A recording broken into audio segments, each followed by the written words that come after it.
洗蜈蚣一览芳华里，白浅和凤九凑在一起聊天。小九，我听说前几日赤之魔君旭阳在凌霄宝殿上当众对你表达爱意了。凤九愁眉苦脸，生无可恋地说：阿爹说让我留在天宫，待77 49日喜庆之后就去西南荒。我听说那旭阳一表人才，举手投足间丝毫没有半点魔气，倒是风度翩翩，笑如春风。你可是看不上那魔君？小九也不知道。哎，依姑姑看，你爹叫你去魔族与他相处倒也不是没道理。两个人总得相处了才知道合不合适啊。你且去上一去，看那魔君到底是个什么秉性，万一处得来也好不错失良缘。正当凤九沮丧之际，白浅的婢女奈奈进来通报道：娘娘，殿下，程昱元君和司命星君在一览芳华外求见凤九殿下。凤九一愣，程昱他那天倒是见过了，只是没见司命，当时他还想着不知司命做什么去了，如此的大喜日子都见不到人，想想也有几百年没见司命了，还怪是想他的呢。白浅吩咐了一声，请他们进来吧。司命程昱见过娘娘，见过凤九殿下。两人一拱手，凤九赶忙起身迎上，笑道：你们不必多礼。司命，我可是好久没见你了。白浅见他们老友重聚，想着让他们好好叙叙旧，便交代了一声出去了。女君如今可是比以前大气了许多。司命，你也取笑我。小仙不敢，小仙只是实话实说。殿下确实不同以往，据说四海八荒为女君不凡的气质所倾倒的人数不胜数，就连那赤之魔君都公然向女君示爱。是啊，凤九，凌霄宝殿的事现在已经四海八荒人尽皆知了。依我看，这赤之魔君条件不错，你说的那几条他都满足，而且对你如此有诚意。哎呀，你们俩就别提这事了，我都快烦死了。你这傻丫头，这么好的缘分你烦什么？莫非你还想着？程昱欲言又止。凤九垂下眼眸，没有说话。司命叹了口气道：万事不可强求，女君且顺其自然吧。凤九突然抬眼看着司命，满眼关切的神色说：司命，帝君的法力可恢复了？帝君的法力已经恢复了，女君不必担忧。帝君近来可还操劳？自从太子殿下归来，帝君就将四海八荒的政务交给了他，算起来帝君已避世太晨宫400年了，清闲得很。哦，那就好。他实在找不出还能以什么理由再与他纠缠，实在不知道还能问些关于他的什么事。他真的与他再无关系了吗？以前他屁颠跟在他身后的时候，他只知道这个男人是他最爱的，自己要跟随一辈子的人，怎么也不会想到如今竟成为了他生命中的过客。如果连那样一段深刻的爱都能够被时间一笔带过，只留下浅浅的痕迹，那么还有什么不能看淡的？真的就如他所说，世间万事渺小至斯，没什么可值得惦念的。西南荒魔族属地，自从魔族始祖女神少婉灰飞烟灭，魔族一分为7，分别由7大魔君统治着。7君之间，你不服我，我不服你，明争暗斗，谁都想一统魔族。其中以赤之魔君旭阳、青之魔君燕池雾、玄之魔君聂出银最为强势。要说这位赤之魔君旭阳，真是人如其名，有着能融化寒冰一般温暖笑容，温润如玉的气质，倒一点也不像是个魔君。再看这位魔君的府邸，名曰赤玉兰轩，怎么听怎么像女子闺房的名字。自从凌霄殿上那件事，凤九从各处了解了不少关于这位素未谋面就对自己表达爱意的魔君的情况。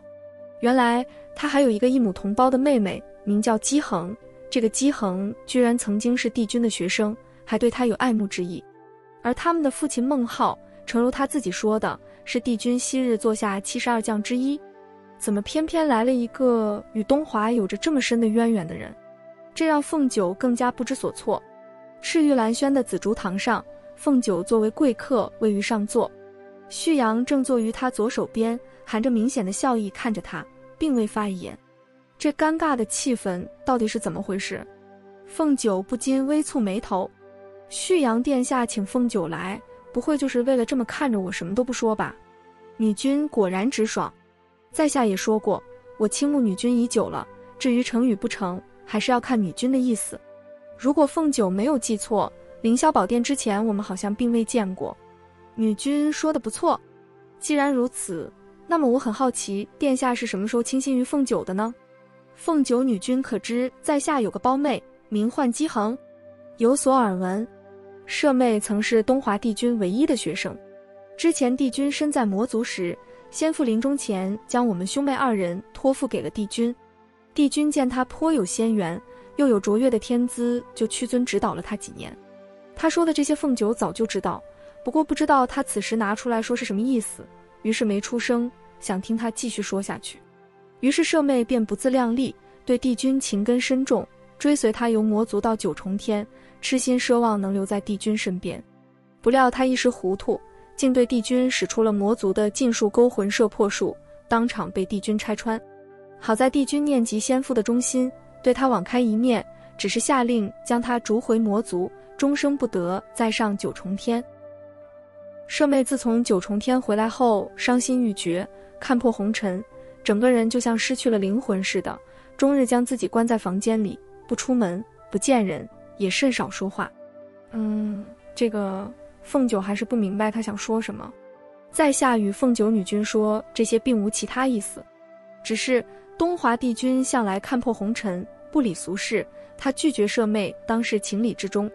可在下也听闻，几百年前女君似乎与帝君有一段过往，帝君对女君也甚是不同，真是哪壶不开提哪壶。风就想着，瞪了他一眼，没有说什么。只见旭阳浅浅一笑，旭阳说了这许多闲话，还请女君莫怪。凤九迟疑片刻，试探性地问道：旭阳殿下并非倾慕凤九，而是为了你妹妹的事才找上凤九的是吧？旭阳看着凤九，只笑不语，笑得凤九不太自在。不过凤九直觉告诉他，他想的没错。这下好了，既然他也不是真的喜欢自己，那自然也没自己什么事了，终于可以名正言顺地回青丘了。至于他说的他妹妹与帝君的事，他倒是很同情这个女人，因为自己也曾不自量力地追随过帝君，尽自己一切努力，想要一辈子跟在他身边。最后帝君给了他一句痛快话，告诉他心里也喜欢他，只是因为三生石上没有他的名字而不能与他在一起。而这个姬恒呢，他甚至都不知道三生石的事吧。想到这，凤九不由得想安慰安慰这个女人，不知凤九可方便见一见令妹。似乎是没想到凤九有此一语，旭阳愣了片刻道：实在抱歉，舍妹如今基本上不见什么人，就连我这个兄长也很少见。说着他双眸失去了神采。凤九见这个魔君岛还真是暧昧心切，不由得连他一起同情起来。见他如此说，他便没再坚持。搞了半天，这个魔君的示爱根本是一场乌龙。这要是传出去，他白凤九的面子自然是不好看，可是他倒不在乎，甚至还有点庆幸。可是事关青丘的颜面，他不得不仔细了。旭阳殿下，当日你当着四海八荒的面说喜欢我，我也是当着四海八荒的面来到了你魔族属地。如今我不清楚你对我到底何意，只是无论如何，还望殿下顾及魔族和我青丘的关系。在下早就对女君的风姿有所耳闻，确实也存有倾慕之心。恰逢女君于四海八荒招选王夫，在下有意一事。刚刚女君问起缘由，在下一时想到旧时的事就说出来了，不知女君还能否给在下一个相处的机会。凤九想着，这人还真是挺仗义，为了顾及他的面子，做戏做了个全套。不过他白凤九也着实不需要一个本来对自己没什么意思的人装出喜欢自己的样子来。凤九倒觉得殿下不必如此，只要殿下对外称你我相处了一段时间，发现性格不合就好。旭阳又是只笑不语，白凤九，你长得有这么好笑吗？片刻后，旭阳开口道：女君还在怀疑旭阳的诚意。殿下，你真的不必。无妨，既然女君对旭阳并无男女之意，旭阳也不强求。只是女君刚刚说要对外宣称你我相处了一段时日，发现彼此不合适，所以恐怕只好委屈女君在我这魔族留些日子了。凤九一愣，你说的似乎有道理。于是凤九只好留在了魔族。至于这个一段时日到底是多久，凤九想了想，太短了怕回去不好跟阿爹交代，太长了又对不起自己。想着想着，他不禁从心底里诅咒旭阳。在来西南荒之前，凤九除了到处打听了魔君旭阳的情况，还顺便打听了作为魔族封地的西南荒都有什么好看的景色、好吃的食物等等这些消息。果然还是没有白打听，在魔族待的这2个月以来，他只好天天到处去游玩来消磨时间。这些日子，他还遇到了传说中的其他2位强势的魔君燕池雾和聂初银。说到这2个人，凤九觉得很有意思。先说这个燕池雾，怎么说呢？第一次见他时，如果他不出开口说话，凤九还以为那是位长相特别秀美标致的姐姐，直到他粗声粗气，一口一个老子，3、5句不离他娘的，凤九才彻底相信他是个男人。再说说这个聂初银，他给凤九的印象就是大热天穿着一身貂毛大衣，眼神中充满着一种野心。他之前就听说这7位魔君貌似都想打压其余6个，自己称霸魔族。如此看来，这个聂初银打的就是这个算盘。相比之下，旭阳魔君岛是性情温和了太多，真心不像是能与他们抗衡的魔君了。再说到风景，魔族最美的景色要数菩提林了。菩提花是魔族的象征，整个西南荒到处都种着这种花。但是菩提林美就美在壮观，那是一片望不到边的菩提树林。这2个月里，凤九经常来这片林子，每次来都不禁联想起十里桃林。如果说十里桃林淡淡的粉色充满了仙气，那么这片菩提林如火一般的赤红色还真是很有魔族的氛围。虽不是魔族中人，凤九却十分喜欢这片林子，甚至觉得它简直比折颜的桃林还美上几分，那是种惊心动魄却又安静的美。他喜欢在林子中找一棵树，在树下喝着魔族的美酒醉仙露，喝得微醺了就睡一觉，每次睡醒都正好日落时分。说起喝酒这个习惯，大抵是做了女君这几百年来养成的。本来他是不爱喝酒的，喝2口就醉的，如今不是特别烈的酒倒是能喝上3、5坛了。这天，凤九用过早膳，便又出门了。本来旭阳执意要安排手下陪着凤九，但是被他拒绝了，因为他是打算到菩提林去的。菩提林，远远望去，菩提花林中，一个白衣的身影卓然立于树下，妖艳明媚的红色随着微风轻轻颤抖，与容颜清俊的少年那一袭飘荡的白衣相互衬托，形成了一幅绝世的美景。少年目光如炬，望向悠远的地方，眼神中映出阵阵炽热的光芒，这与他五官透出的冰冷形成了强烈的反差。这片林子对于他的意义，除了他和姐姐之外，没有任何人懂得。可惜姐姐已经不在了。他还记得19万年前那个大晴天，姐姐被一箭穿心，从此灰飞烟灭。他睁大双眼目睹了这一幕，却什么也做不了。姐姐为了保护弱小的他而被天族人杀死的，而那个人竟还是姐姐的心上人，那是何其荒唐，何其讽刺的一件事。他永远也忘不了姐姐临死前的表情，惊愕、悲凉、心痛、不舍、绝望。白衣少年收回了神思，目光落在了从不远处慢慢靠近的一个红衣少女身上。不过他没有看到自己，只是一个人慢悠悠地走着。他一下子注意到那红衣少女额间的红色，待他走近，他才看清楚那是一朵凤尾花。他记得之前姐姐还在时，这片林子很少有人来，只有他经常到这来练剑睡觉。不过听凤行说，他离开的这10几万年，这里已然成了魔族的观光胜地，西南荒最有代表性的景点。这么看来，他很有可能是个游客。严格意义上讲，凤九也的确算是游客，一个来过好多次，也喜欢在这里睡觉的游客。他也确实没有看到不远处的白衣少年，如果看到了，他一定不会当着他的面一口气灌下3坛子醉仙露，然后迷迷糊糊的嘴里还念念有词，最后倒得大睡。大约是做梦吧。凤九隐约看到一个白色的影子离自己越来越近，好像还盯着自己看了片刻，然后就没有然后了。凤九一睁眼，整个人都愣住了。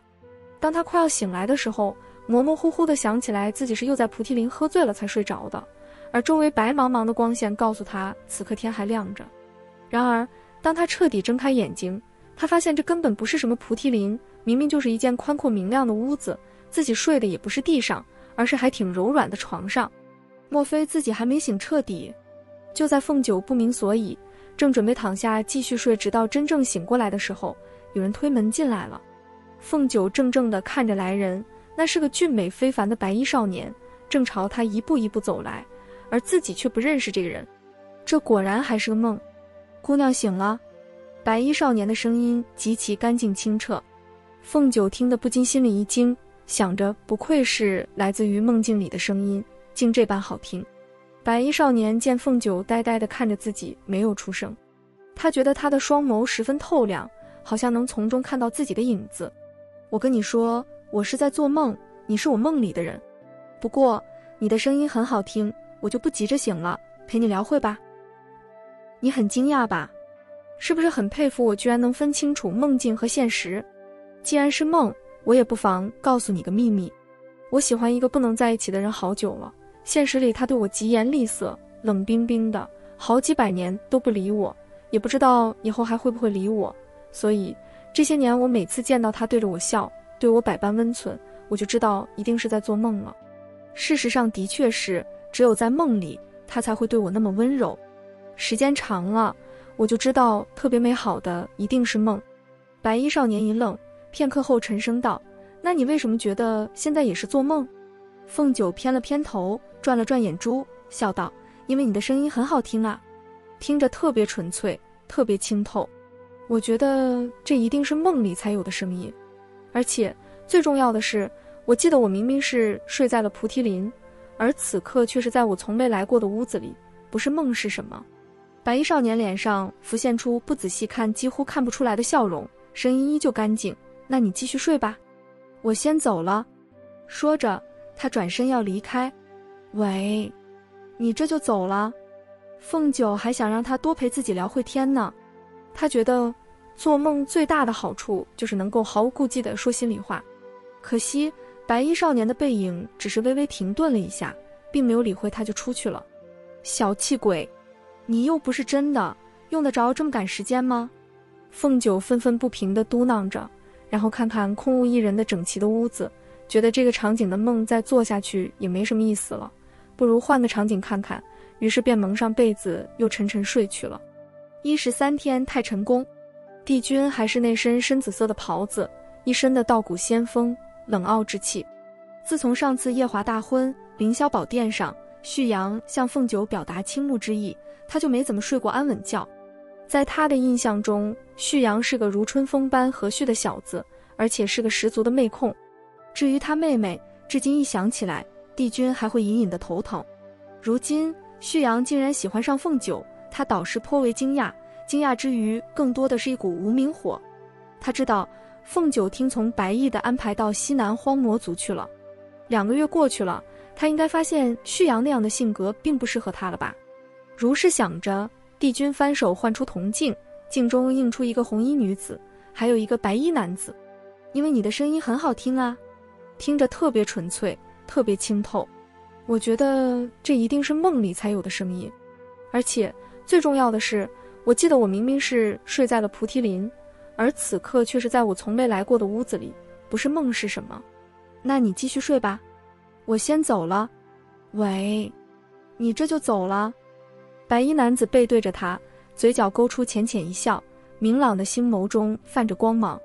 帝君看着铜镜，眼中一改往常无甚波动的神色，竟显出了几分愕然。他立刻认出了镜中的白衣男子。这么多年过去了，虽然他长成了大人的样子，眉宇间那倔强的神态却是一点未变。19万年前少婉死后，他就消失在了大家的视线中。其实帝君知道他一直都留在张尾山，也知道他心中有恨，强烈的恨。如今他回来了，是为了报仇吗？如果是，他会向谁报复？墨渊，还是整个天族？以帝君对整件事情和这个白衣男子的了解，后者的可能性更大些。当年那场战役中，天族派出了战神墨渊，出动了10万天兵天将。青丘狐帝白芷和10里桃林的折颜也参与了战斗。而魔族这边，只有一个少婉领着几个4、5万岁的男孩和还没有天兵天将1半多的魔族士兵，那几个男孩中就有这个白衣男子。尽管他少婉再厉害，这一看便也知成败。当时帝君正被妙义会明镜里的妖尊秒落缠住，当他得知情况赶去的时候，少婉只剩下最后一丝神识了。如此看来，他的仇人太多了，墨渊、天族、青丘、折颜。然而，真正令帝君心慌的是，凤九竟跟他扯上关系。他的笑是什么意思？帝君记得他以前甚少展露笑容，也少与人说话。莫非他想利用凤九实施报复？或者说，由于凤九的身份，根本也是他报复的对象之一？想着，帝君负手收起铜镜，不安的神情跃然现于冷峻的眸中。他认为，经过了19万年，此时他一定修为不浅了，但若是想要撼动天族，报复墨渊等人，恐怕还是不够的。且先看看他有何心思，摸清楚他有多少本事再说。清风院，2个侍奉的小魔女在你一言我一语地嚼着舌根。少主前几日带回来的这位姑娘可真是能睡，这都3天了还不见醒。我听说这位姑娘是神族的，少主是在菩提林捡到她的。没错，少主刚回来就捡个姑娘，你说这姑娘莫不是对咱们少主有意思，故意在那林子里等着的吧？这个还真不好说。哎呀，咱们少主真是风姿不凡，连神族的女子都被他迷住了。是啊，都说那青丘的白真上神是四海八荒第一美男，依我看可不是。要是让我说，天下最俊的当属东华帝君和咱们少主了。这么说来，你还见过白真上神和东华帝君？没见过，不过不是都说东华帝君从前在咱们魔族的时候，每天晚上都要亲自从房里扔出去一个自荐枕席的美女吗？她几乎是咱们魔族所有女人的心中的如意郎君，在神族更是如此。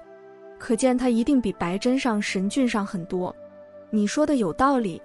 凤九又一次听到了她本来不想听的闲话，还是关于帝君的闲话，心中不禁感叹，帝君你可真是受欢迎啊。其实他真的不知道自己睡了3天，也不知道他们说的少主捡回来的姑娘是什么意思，不过他隐约知道那说的就是他自己。带着一头雾水，凤九推开了房门。刚刚那2个说闲话的小魔女一看到他，立刻一愣，闭了嘴。他丝毫不计较他们背后议论自己以及帝君，他只想知道自己在哪，怎么会在这的。于是他朝他们走过去。2位姐姐，敢问此处是何地？姑娘醒了，此处是清风院，我们魔族的圣殿。哦，那我又为何会在此处呢？姑娘莫不是忘了，是我家少主将姑娘带回来的。少主，我记得我是在菩提林的。不错，我家少主是从菩提林把姑娘带回来的。凤九满眼问号地看着眼前的2个魔女，他们说的少主究竟是何人？难道那日他在林中喝醉了，他们的少主路过，见他孤身一个女子，怕他有危险，就将他带了回来。想来很有可能是这样的。那自己岂不是又欠了这个少主一个恩情？岂不是又得报恩了？